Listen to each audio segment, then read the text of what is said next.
2029కి రాబోయే రోజుల్లో ఈ కూటమి ప్రభుత్వం 260 సీట్లకి 260 సీట్లు కైలేషన్ చేసుకోవడానికి సిద్ధంగా ఇప్పుడే ప్రభుత్వం సిద్ధం చేస్తుంది. నీ సత్తా ఏదైనా ఉంటే రేపు అసెంబ్లీలో అమరావతి అని ప్రకటిస్తున్నారు, ఇక్కడే రాజధాని అమరావతి అని ప్రకటిస్తున్నారు. నువ్వు నిజమైన నాయకుడు అయితే, ప్రజల మీద చిత్తశుద్ధి ఉన్న నాయకుడు అయితే, నువ్వు మాట్లాడే నాయకుడు అయితే, నువ్వు నిజంగా రాజశేఖర రెడ్డి కొడుకు అయితే రేపు అసెంబ్లీలో వచ్చేసి నువ్వు మాట్లాడు. దీనికి నేను కట్టుబడి ఉన్నాను, ఈ అమరావతికి రాజధాని అని నేను కట్టుబడి ఉన్నానని నువ్వు అసెంబ్లీలో చెప్పు. నీ వాయిస్ 5 కోట్ల మంది ప్రజలు వింటారు.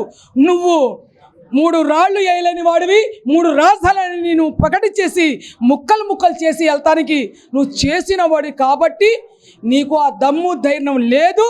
ఈరోజు కూడా నీ చెల్లి కూడా చెప్తుంది షర్మిల, మీకు దమ్ముంటే మీరు 11 మంది అసెంబ్లీకి వెళ్ళండి, మీకు దమ్ముంటే ప్రజల మీద మాట్లాడండి. నీ రక్తంలో పంచుకొని పుట్టిన చెల్లి నీకు హెచ్చరిస్తుంది. అది సిగ్గు తెచ్చుకో. సైకో జగన్మోహన్ రెడ్డి అంటున్నావు, నువ్వు సినిమా మా చంద్రబాబు నాయుడు చూపిస్తావా? మా చంద్రబాబు నాయుడికి చెప్పు కూడా పనికి రాని వాడివి నువ్వు సైకో జగన్ రెడ్డి. ఖబర్దార్ బిడ్డ, నువ్వు సినిమా చూపడం కాదు, గంజాయి బ్యాచ్కి డ్రగ్స్ చేసే వాళ్ళకి రెచ్చగొట్టేసి బిడ్డల